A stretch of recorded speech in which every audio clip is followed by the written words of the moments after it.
This is AJ Menendez, Master Male Illusionist, untaped and tucked. And I'm back again. This is a record for me because I normally don't do these. So Susan, surprise again. I have decided, because you know, a lot of people hear me talk about my students and the classes that I teach. And you know, I have invited quite a few people to come and sit in on the class. My son, B Breezy, was actually the most recent. But I decided that I'm going to put this on film and I'm going to put it out there for those who may be suffering from some kind of an addiction and aren't able to come and sit in my classroom. So I'm actually going to run it just like I was running it in the classroom. Now, I teach a very specific class. The class that I teach is on the dangers of anger and resentment in recovery, which is really kind of funny because that's what I had the hardest time with, and that's exactly why I chose to teach it. So before everything starts, I asked the students a question, and I'm just going to go ahead and ask. I'm not expecting, obviously, any answers, but if you want, just go along with it. Okay? I want you to think of something that you deem unforgivable. Someone or some person has wronged you in such a way that you don't ever see yourself being able to forgive them or let it go. You know, and it could even be yourself, because Lord knows that in any kind of an addiction, in the beginning of recovery, the one that we're most mad at is ourselves. So you can include yourself in that category if you need to. This is going to be something that you swear up and down you're going to take to your grave. I'll give you a few minutes to think about it.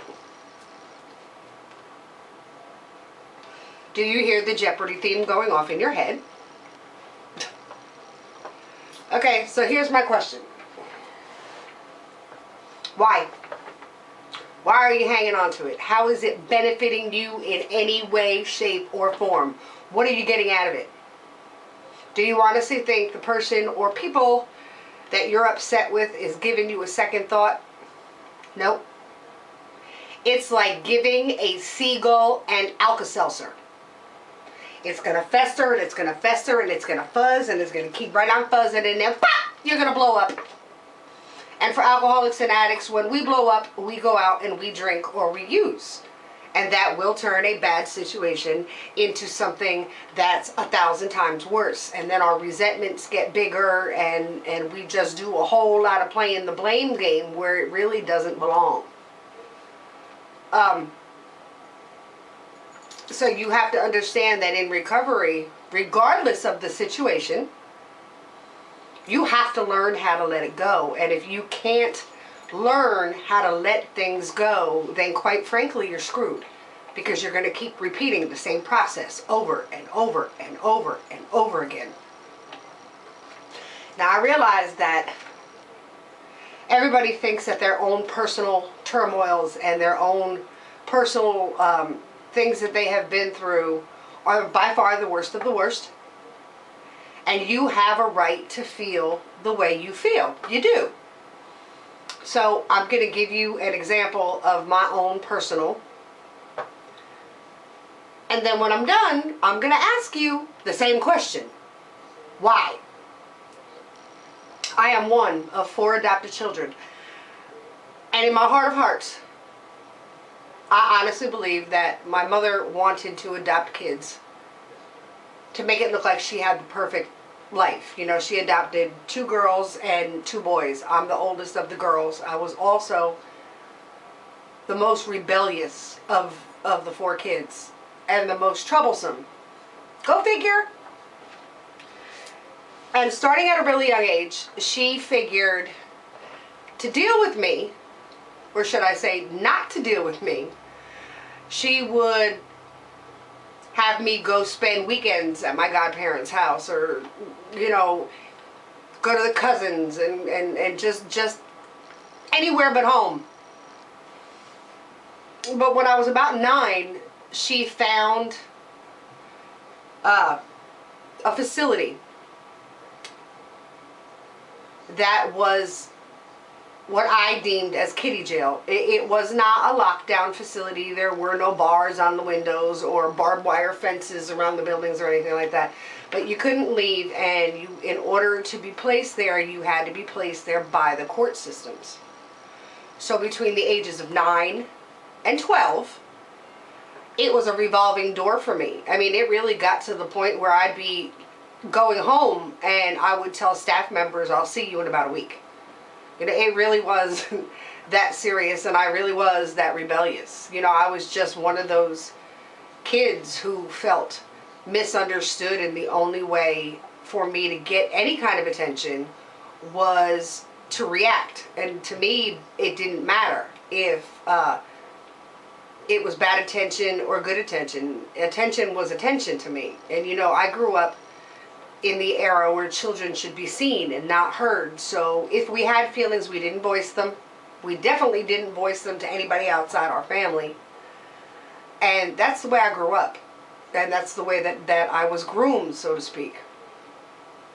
So I spent an awful lot of time in this facility. When I was 12, I was already fully developed. Like, I literally have not grown since I've been 5'3" since I was 12, but I was fully developed. So I looked like I was about 19, and I had the I don't give a attitude to go with it. And for some reason, they gave me a roommate who was just as rebellious as I was, which I thought was the stupidest thing they could have ever done. You know, now you got 2 of us in the same room and we're collaborating. And we just decided one day that the adults and the counselors could not offer us anything, and we were going to take off. And you know, when you're kids, whatever you see on TV, you really believe. So we tied bed sheets together. We actually braided them. We ripped them and we braided them, and we tied them to the radiator, and we climbed out the window onto the air conditioning unit that was on the first floor, and we took off. And at first, this was her neck of the woods. You know what I'm saying? So wherever she led, I followed. And at first, it was just like one big, huge adventure. We hung out on the block, and we played bones, and we played spades, and the music was blasting. It was like one big block party. But as night fell, we ended up going back to her boyfriend's house. And it was, you know, her boyfriend and all of his little friends, and her and me and some other people. And then as the party died down, again, this was back in the 80s. And no matter where you went in the hood, you always walked in, and in the living room there was a dresser that had a TV on it with a wire hanger so that you could get reception, and the pliers so that you can turn the TV. And back then there were no infomercials, so all you got was snow. And I fell asleep. I don't know what time I woke up, but the whole room was dark except for the TV being on and the snow. And there was somebody sitting in front of me with his chair turned backwards, and he was talking, but to this day I can't tell you what he was saying. Somebody grabbed my hands, somebody grabbed my feet. There were 5 of them. I was a virgin. You can figure out the rest. When I told my roommate the next day, she laughed, and at the time I couldn't figure out why the hell she was laughing. I found out when I was 16 that they were paying her to bring girls down there, so she knew what was going to happen before it happened. And when we got back to the facility, she told everybody. So to the guys, I was easy. To the girls, I was a slut. And to the counselors, I was this child who had been through this traumatic situation, and they needed to do something, but they couldn't because I would not open up my mouth. I'm still trying to process this in my brain. You know, and regardless of how I may have looked on the outside, and here, I was still 12. So they kept badgering me and badgering me and badgering me, and my way of dealing with anything at that time was to run, and that's exactly what I did. I ran. And I really had no idea where I was. But sometime around, I'm assuming it was around midnight, here comes this little itty bitty Mexican. He was actually my size. And he's talking, and I'm walking, and he's talking, and I'm walking, and he's talking, and I'm walking, and then finally he came up behind me, pulled me down to the ground, and attempted what had happened the night before, but something in my head snapped, and I beat the hell out of him. I also called the police. Did I tell them about the night before? No. They knew who I was talking about, but they could never get anybody to press charges on him. So they picked him up and they took me to the police station, and I'm a minor, so they have to call my parents. And my mother, God rest her soul, walked into the police station and said, "How dare you embarrass this family? You got what you deserve because you were in a place you shouldn't have been." And I can't even begin to tell you what was going through my head. And a few days later, we had to go to court for his arraignment or whatever. And my mother thought that it was just going to be us, the judge, and the prosecutor. And she was already embarrassed at the whole situation. You know, and she was made to feel uncomfortable. But when she saw all the people in the courtroom, she got even more embarrassed, and she decided to drop the charges. She wasn't going to allow me to participate in any of it. 5 days later, he raped and killed a 4 or 5-year-old little girl. And I carried that little girl's death on my shoulders my whole entire life, clean up until the time I got sober at the age of 40. And that was just one of very many tragedies in my life. And when I got sober and I told my sponsor this, my sponsor told me, "You know you're going to have to forgive them." And I'm like, do what? I was like, that's not going to happen. And he watched me struggle with it for a few minutes and give him all the reasons as to why that wasn't going to happen. And he asked me the same question: why are you holding on to it? How are you benefiting from it? And then he finally said to me, as long as you hold on to all that garbage and all that wreckage and all that pain and anger and resentment, he said, you're always going to be their victim. And I didn't admit it at the time, but I did think about what he was saying, and I finally realized he was right.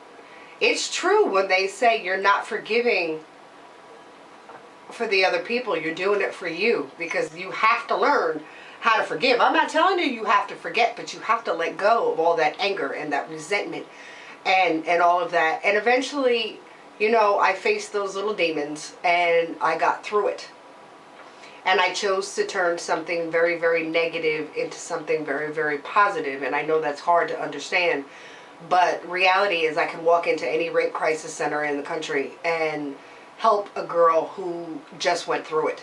And I can reach out and let her know I understand, and that you get through it. You never really get over it, but you will get through it, and you will progress, and you can move forward. So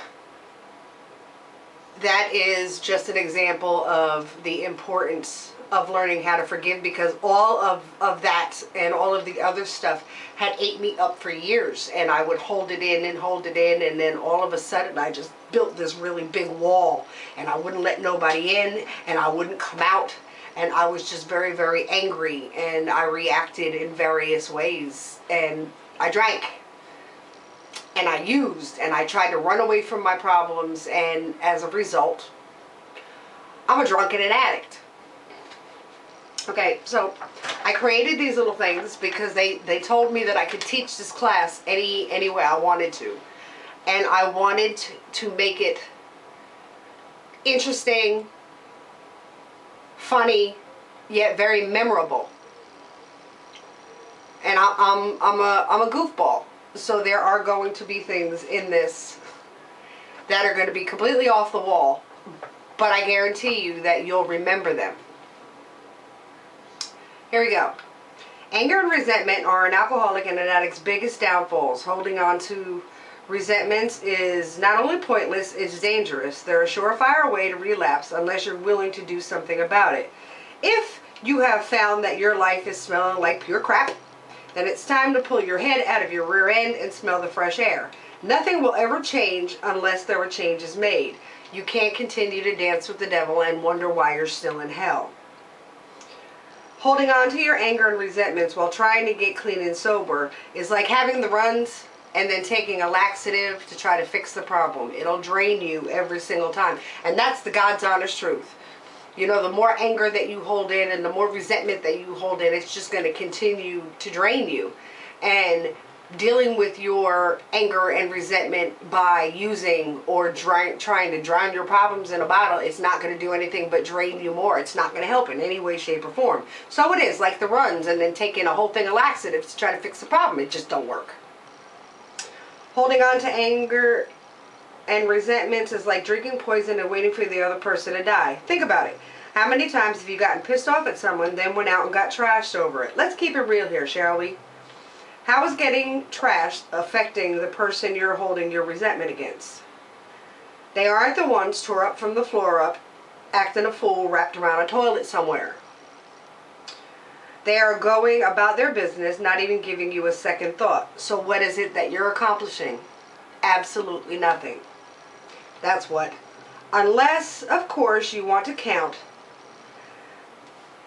the aggravation, the regret, the disappointment, and the pain that your constant use of drugs and booze causes not only to yourself, but to others as well. You want to count that? Then that's the only thing that you're accomplishing. Aren't you sick and tired of feeling anger and resentment? What's stopping you from letting it all go? It's like climbing a mountain, and in your backpack, you hold rocks of all shapes and sizes. These rocks are your fears, your resentment, and your anger. They're starting to weigh you down, and you know that if you emptied that backpack and got rid of those rocks, you would easily lighten the load and reach the top. Yet you continue to allow them to weigh you down. Why? What's causing you to hold on to them? I have the answer to that. Your fear and your ego will also fuel your anger and cause you to act the fool and relapse.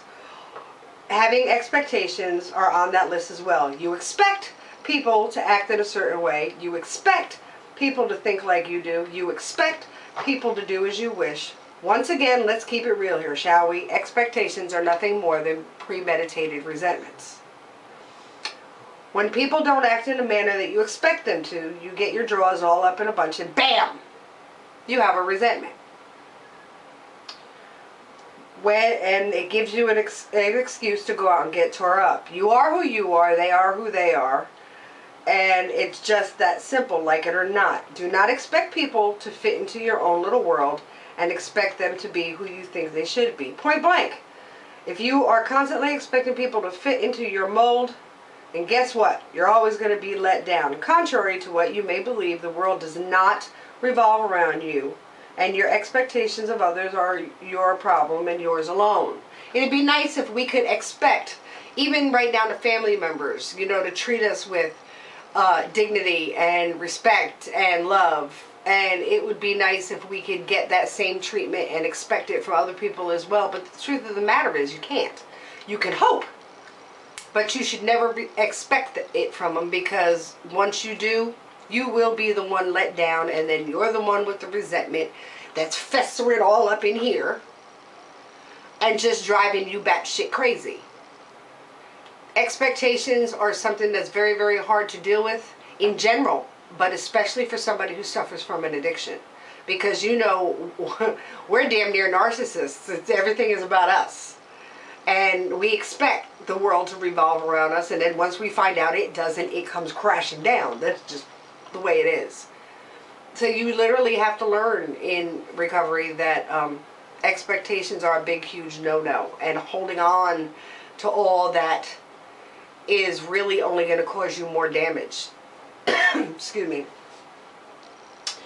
In order for the recovery process to work successfully, you must acknowledge that there's a problem. You can't fix what you don't acknowledge. That means your problem must become your problem and stop being everyone else's. You got to be willing to get honest with not only others, but more importantly, with yourself. We're real quick to blame others for our problems. We're masters at justifying our bad behavior to the point where we actually believe our own crap. We can justify anything, even if it's only for the purpose of making it sound good in our own twisted minds. It's time to stop BSing everyone, including yourself, and get real. We use excuses to justify our bad behavior, but that's all they are BS excuses. My girlfriend or my boyfriend left me, so I got tore up. I lost my job, so I got tore up. I had a hard day, so I got tore up. My 9th cousin, twice removed on my father's side, whom I've never met, died, so I got tore up. Nobody understands me, so I got tore up. I got pissed off, so I got tore up. I broke my pencil, and I'm traumatized, and I got tore up. Now that last one, you can't, well, maybe you can. It's in big, bold print. And the reason it's in big, bold print is because that one is mine personally. I actually did that because that's exactly where my madness took me. I was in my office one night, and I was doing something, and my pencil broke, and I got so flustered and so pissed off that I walked out into the living room and truly tried to convince my wife that, okay, I broke my pencil, now you need to go out and buy me a bottle.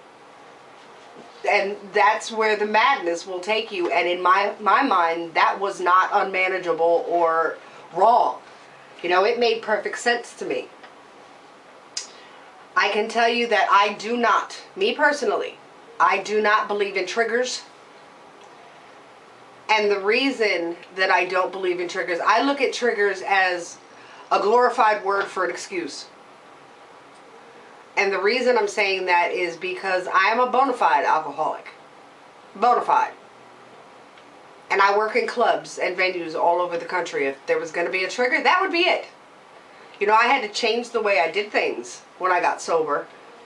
I go in, I perform, I get dressed, I get paid, I get out. I don't stay and socialize anymore. But it is definitely a possibility for me to go from venue to venue to venue to venue and be around people who were drinking all night long. And the bar's sitting there clear as day, and it doesn't faze me. Because my program is just that strong, and I believe that I want to stay sober. And today I have that choice, whereas back then while I was using I didn't have a choice. It just was what it was. The list goes on, and you can, your excuses get more and more inventive and original and flat out stupid as hell. The truth is, you got tore up because you wanted to. Nobody can make you do something you don't want to do. No matter what the situation is, no matter what, nobody is holding you down and shoving that drink down your throat. They're not sticking that spike in your arm or forcing you to take that hit or making you pop that first pill. That's all you and you alone. How's that for rigorous honesty? Well, here's some more for you.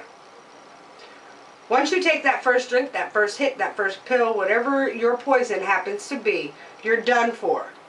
It's our disease that's turned us into liars, manipulators, thieves, cheaters, and much more, caring only about that next drink or drug. We don't care about our parents, our kids, our jobs, nothing. We turn into monsters, but in recovery, we don't ever have to be those monsters ever again if we use the tools that your program gives us each and every day of our lives. Guilt is another downfall. You may not think so, but it is. Guilt can have you out there just as quick as an anger and resentment, because when we get sober and we start to realize the extent of our wreckage, we start feeling guilty. And for some of us, the guilt is just too much to bear, and the way our brains work, well, I'm a bad person anyway, so what's the point? And it'll bring you, you know, right back out there.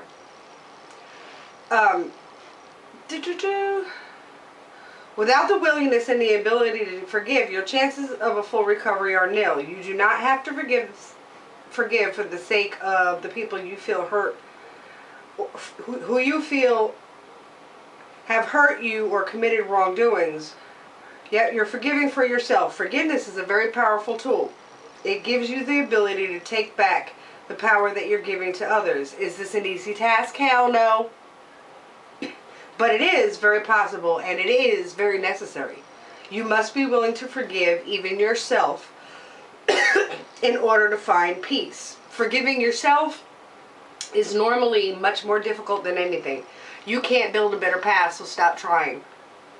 Stop playing the woulda, shoulda, coulda game. Yesterday is gone. and we can't get it back. We've done our dirt out there, and we've treated people like they were expendable. We've caused countless amounts of havoc. We've neglected our kids, our families, and our jobs. Would you have done those things had you been clean and sober? If the answer to that question is no, then you've got to realize it wasn't us, the people that we are capable of being. It was our diseases that caused us to do the damage that was caused. You can't change the past, but you can make sure you never go back to being the monsters your disease caused you to become. The only thing that you can do is lead by example and work on becoming a better person one day at a time. Actions speak better than, a lot louder than words. You know, when I got sober,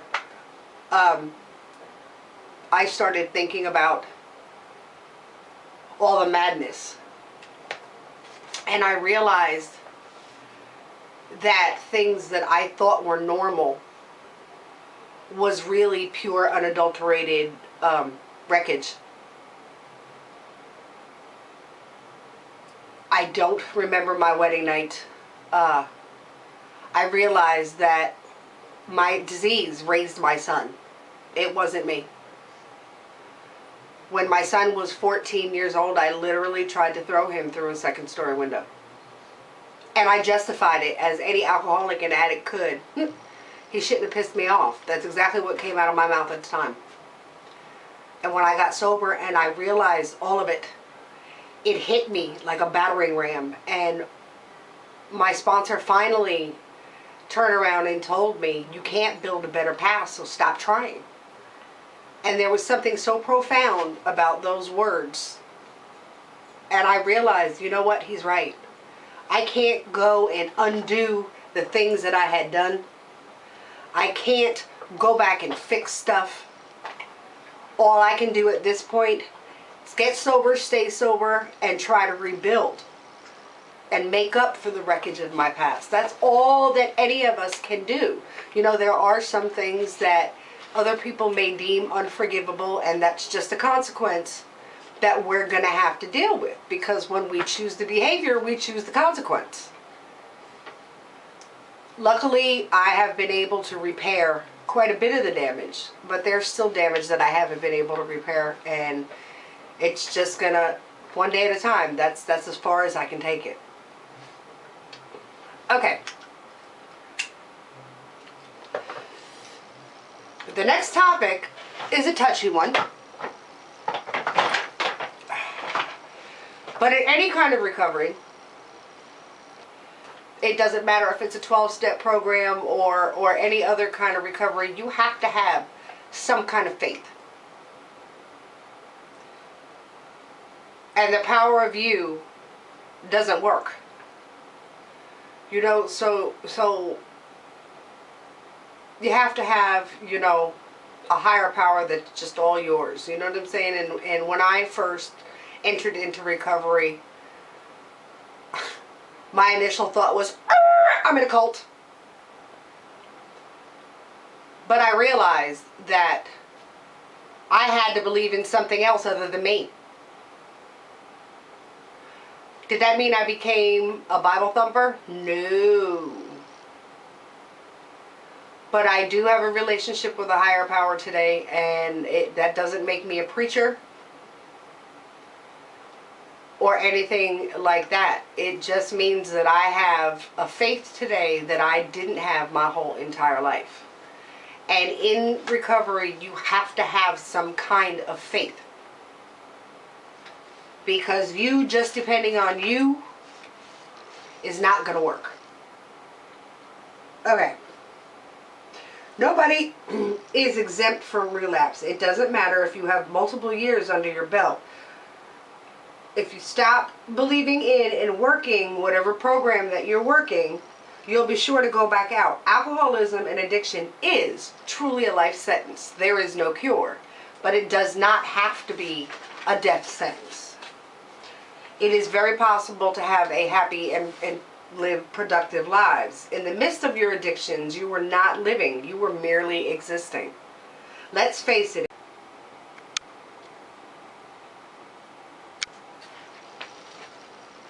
I don't know what happened, but we're almost done. I know people who have had double digits, like 26, 27 years of sobriety, and have gone back out because they got this, I got this attitude. Not a good attitude to have. You definitely have to work your program of sobriety every single day of your life. And in the beginning, that sounds boring, but the truth of the matter is it's repetitive. If you do it a little bit more every single day, it will get to the point where it becomes second nature, just like breathing. Nobody has to tell you how to do it. It just sort of kind of happens. And you can recognize your character defects and you can work on them. You know, you're not going to just get sober and become angels. Your character defects are going to have to be something that you're going to have to work on every single day. And when you begin to recognize them, then you can begin to change and make better choices.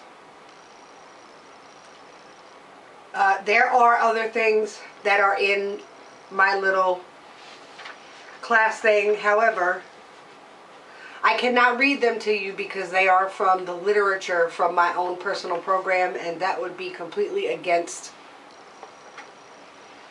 what we're about. But I will tell you that to get sober, you have to go through a profound personality change, and you have to change the way you think and the way you do things. And you've got to get rid of those expectations, and you can't just get angry and fly off the top of a hat. You literally have to change the way you think. And if you can't do that, then you're going to be able to run into very serious problems.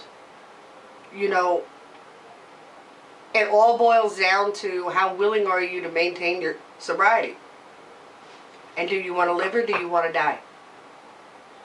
That's about as real as I can put it to you right now. Either you want to live and you're willing to do whatever it is that you need to do, or do you just want to give up and die?